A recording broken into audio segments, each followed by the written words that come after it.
అనగనగా విక్రమపురి అనే రాజ్యాన్ని విక్రమసేనుడు అనే మహారాజు పరిపాలిస్తూ ఉండేవాడు. అతను చాలా పరాక్రమవంతుడు. తన రాజ్యాన్ని మరింత విస్తరించాలని, పొరుగునే ఉన్న కుసుమపురి రాజ్యాన్ని కూడా తన వశం చేసుకోవాలని అతను ఎప్పటినుంచో వేచి చూస్తున్నాడు.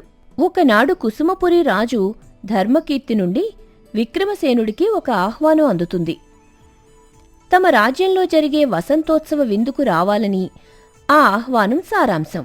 విక్రమసేనుడు తన మంత్రి సుమతిని పిలిచి దీనిపై చర్చించాడు.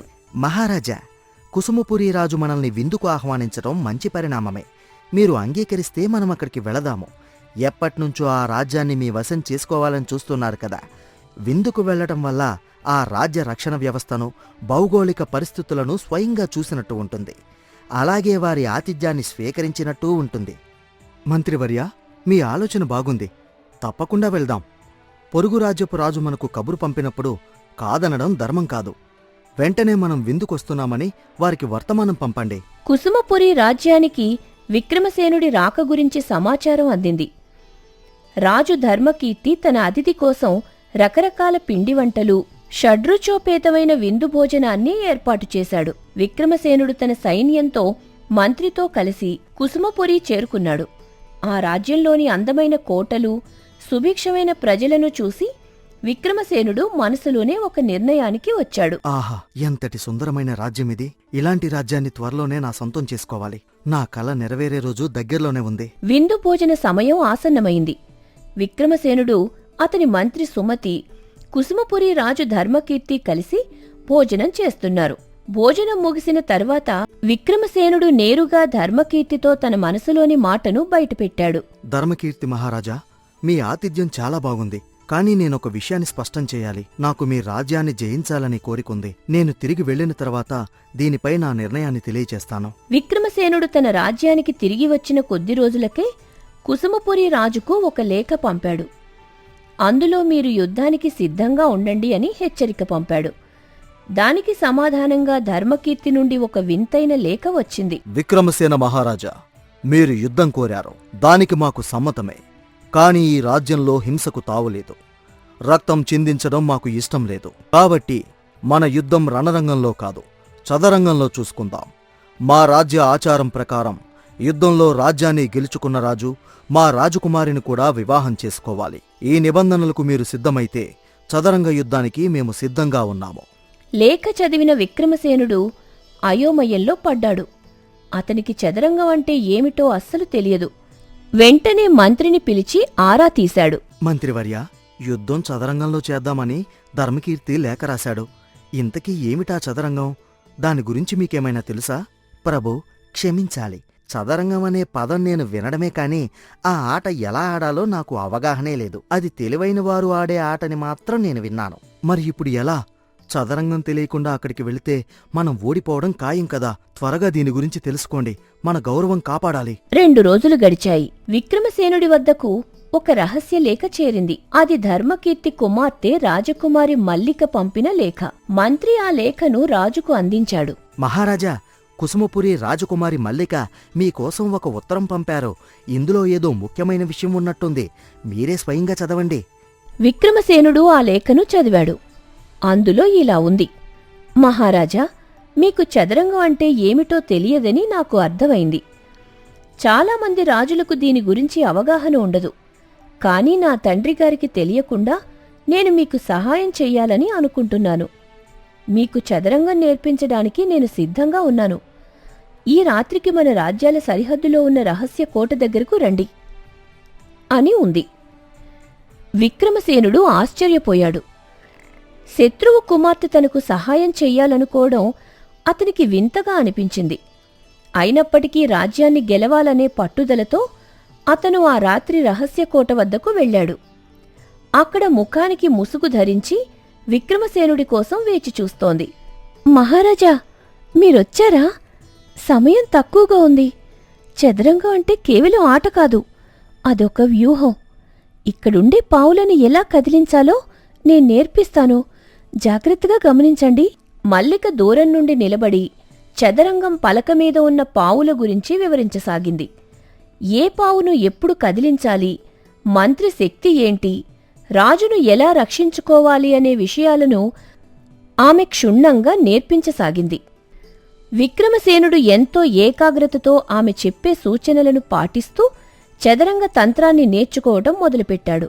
అలా వారం రోజులపాటు విక్రమసేనుడు ప్రతిరోజూ రాత్రివేళ రహస్య కోట వద్దకు వెళ్లి ఆ ముసుగులో ఉన్న సుందరి వద్ద చదరంగ విద్యను క్షుణ్ణంగా అభ్యసించాడు. వారం గడిచేసరికి విక్రమసేనుడు ఆ విద్యలో ఆరితేరిపోయాడు. చివరి రోజు ఆటలో అతను ఆమెను ఓడించి గెలుపు సాధించాడు. ఆ ఆనందంలో విక్రమసేనుడు గట్టిగా నవ్వాడు. నాకు ఈ యుద్ధతంత్రాన్ని నేర్పించిన మీరు నాకు గురువు వంటివారు. అటువంటి గురువునే ఈ ఆటలో ఓడించినందుకు నాకు చాలా సంతోషంగా ఉంది. నాకు కూడా చాలా సంతోషంగా ఉందండి. నా శిష్యుడు నాకంటే గొప్పవాడయ్యాడంటే అంతకంటే నాకు కావలసిందేముంది? ఇక ఈ కుసుమపురి రాజ్యం మీ సొంతం. అలాగే నేను కూడా మీ సొంతం అవ్వడానికి సిద్ధంగా ఉన్నాను. మల్లికా, నువ్వు నిజంగా నన్ను వివాహం చేసుకోవాలని కోరుకుంటే మీ నాన్నగారు ఎలాగూ ఈ సంబంధం జరిపిస్తారు కదా. ఇక ఈ యుద్ధం ఎందుకు, ఈ చదరంగం ఎందుకు? కాబోయే అల్లుడుగారి కోరికను మా నాన్నగారు ఎందుకు కాదనాలి? అలాగే మీరు కోరినట్టు జరిగితే స్వయంవరంలో రాజ్యమంతా మీకు దక్కదు కదా. కొంత రాజ్యాన్ని మాత్రమే ఇస్తానని అంటారు. అది మీకు నచ్చకపోవచ్చు. ఆచారం ప్రకారం యుద్ధం గెలిస్తేనే రాజ్యం మీ వశం అవుతుంది. కాబట్టి మీరు చదరంగం ఆడాల్సిందే. విక్రమసేనుడు అందుకు సమ్మతించాడు. ఇరువురు రాజులు చదరంగం ఆడేందుకు ఒక ముహూర్తాన్ని నిర్ణయించుకున్నారు. ఆ రోజే సభలో ఇద్దరి మధ్య హోరాహోరీగా చదరంగ యుద్ధం మొదలయింది. అంతవరకు తనదే పైచేయి అనుకున్న వృద్ధరాజు ధర్మకీర్తి చివరకు విక్రమసేనుడి వ్యూహాలకు చిక్కి ఓడిపోయాడు.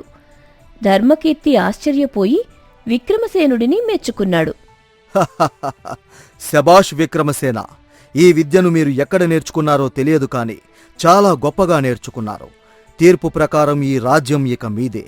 అలాగే నా కుమార్తె మల్లిక కూడా ఇక మీ సొంతం. ఈరోజే నేను ఈ రాజ్యాన్ని వదిలిపెట్టి వెళ్ళిపోతున్నాను.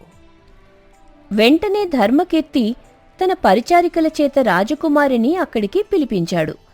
వెలుగులోకి వచ్చిన మల్లికను చూడగానే విక్రమసేనుడికి ప్రాణాలు పోయినంత పనయ్యింది. ఆమె చాలా నల్లగా ఉంది. విక్రమసేనుడు లోలోపల ఎంతో వేదనకు గురయ్యాడు. అయ్యో, ఎంతటి విచిత్రం జరిగిపోయింది. ప్రతిరోజూ నేనామెను కలుస్తున్నప్పుడు కేవలం రాత్రిపూట చీకట్లో మాత్రమే కలిశాను. ఆ చీకట్లో ఆమె రూపంగాని తన నల్లని దేహఛాయిగాని నాకు అస్సలు అర్థం కాలేదు. ఇప్పుడు వెలుగులో చూస్తే కాని ఆమె ఇంత నల్లగా ఉందని తెలియడం లేదు. నా భార్యను ఎంతో అందంగా ఊహించుకున్నాను. కాని ఇప్పుడు ఇలాంటి పరిస్థితి ఎదురైంది. ఇప్పుడు నేను వివాహం వద్దంటే ఓడిపోయినట్టే అవుతుంది. ఇక తప్పదు. విక్రమసేనుడు మౌనంగానే ఆమెను వివాహం చేసుకున్నాడు. పెళ్లి పూర్తయిన తర్వాత కుసుమపురి రాజ్యాన్ని విక్రమసేనుడికి అప్పగించి ధర్మకీర్తి తన భార్యతో కలిసి తనకున్న మరో రాజ్యానికి వెళ్ళిపోయాడు. అక్కడ ఆ దంపతులు విశ్రాంతి తీసుకుంటూ ఉండగా ధర్మకీర్తి భార్య తన భర్తను ఇలా నిలదీసింది. ప్రభూ, అసలు మీరు నన్ను ఎందుకు ముసుగు వేయించి మల్లికలాగా అతని దగ్గరికి పంపి చదరంగం నేర్పించమన్నారు? ఆ ఉత్తరం కూడా మల్లిక రాసినట్టుగా నాచేతెందుకు రాయించారు? ఇదంతా మీరెందుకు చేశారో నాకస్సలు పాలుపోవడం లేదు. ఇందులో అర్థం కాకపోవడానికి ఏముంది దేవి? మన అమ్మాయి మల్లిక పుట్టుకతోనే నల్లని ఛాయతో ఉండటం వల్ల ఎన్ని స్వయంవరాలు ఏర్పాటు చేసినా ఒక్క రాకుమారుడు కూడా ఆమెను ఇష్టపడటం లేదు. అందుకే రాజ్యాన్ని పణంగా పెట్టి ఇలాంటి ఉపాయాన్ని ఆలోచించాను. నీచేతే అతనికి విద్యను నేర్పించి అతడిని గెలిపించి ఈ పెళ్లి జరిపించాను. నాథా, మీరు ఇంతటి తెలివి తక్కువ నిర్ణయాన్ని ఎలా తీసుకున్నారు?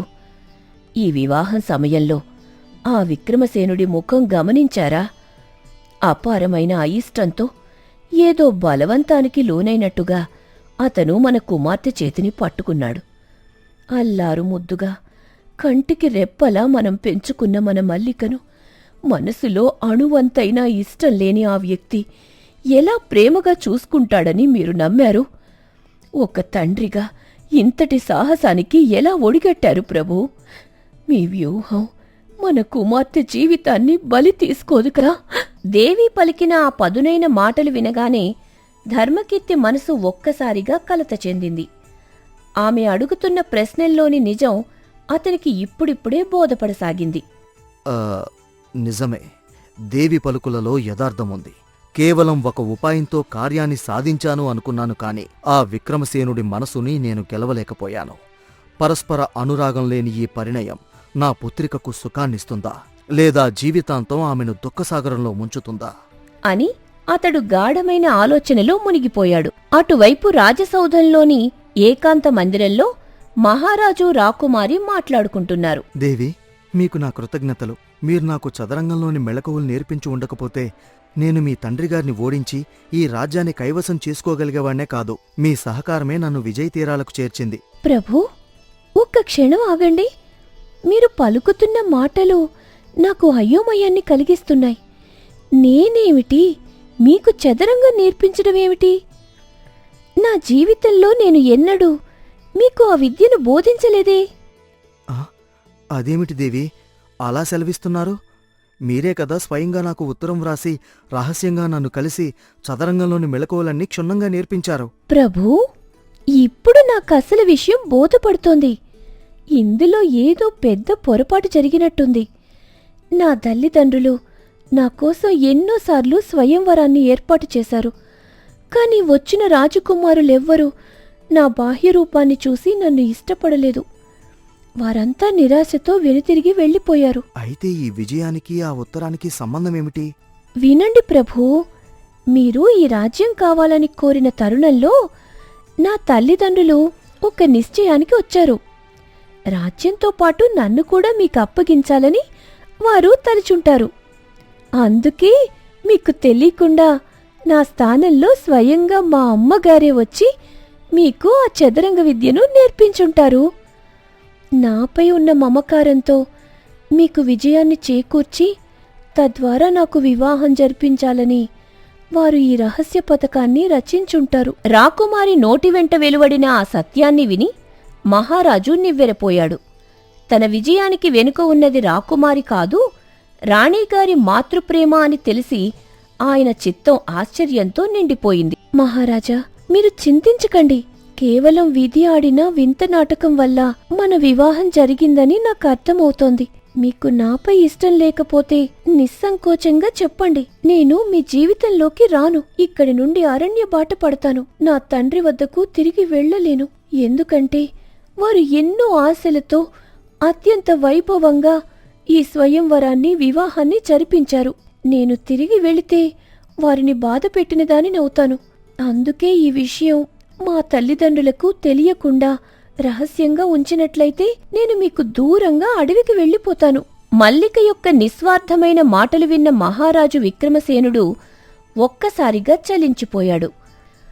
ఆమె బాహ్యరూపం కంటే మనసు ఎంతో ఉన్నతమైనదని ఆయనకు బోధపడింది. దేవి, మీ మనసు హిమాలయమంతటి గొప్పది. జరిగిన వాస్తవాన్ని దాచకుండా వివరించడమే కాకుండా ఇతరుల ఆనందం కోసం మిమ్మల్ని మీరు త్యాగం చేసుకోవాలని తలచిన మీ గుణం నా హృదయాన్ని స్పృశించింది. నేను స్వయంగా వెతికి వివాహం చేసుకున్నా మీలాంటి ధర్మగుణం గల వ్యక్తి నాకు దొరికేవారే కాదు. ఈ వివాహం నాకు మనస్ఫూర్తిగా అంగీకారమే. ఈ క్షణం నుండి మీరు నా పట్టమహిషిగా, ఈ రాజ్యానికి మహారాణిగా వర్ధిల్లుతారు. మహారాజు పలికిన ఆదరణపూర్వకమైన మాటలకు మల్లిక అమితంగా సంతోషించింది. అలా వారిరువురూ నూతన జీవితాన్ని అత్యంత అన్యోన్యంగా ప్రారంభించారు. కొన్ని రోజుల తర్వాత మల్లిక తల్లిదండ్రులు అంటే వృద్ధ మహారాజు ధర్మకీర్తి మరియు మహారాణి తమ కుమార్తె జీవితం ఎలా ఉందో తెలుసుకోవడానికి ఈ రాజ్యానికి విచ్చేశారు. అక్కడ మల్లిక మరియు విక్రమసేనుడు అన్యోన్యంగా ఉండడం చూసి వారు పరమానంద భరితులయ్యారు. మహారాజా, నన్ను మన్నించండి. కేవలం నా కుమార్తెపై ఉన్న మమకారంతో, స్వార్థంతో ఆనాడు అలా రహస్యంగా చదరంగం నేర్పించి ఈ వివాహాన్ని జరిపించాను. మీరు మా బిడ్డను ఎలా చూసుకుంటారో అని ఎంతో భయపడ్డాను. కాని మీరు ఆమెను అపురూపంగా చూసుకుంటున్నారని తెలిసి నా ప్రాణం కుదుటపడింది.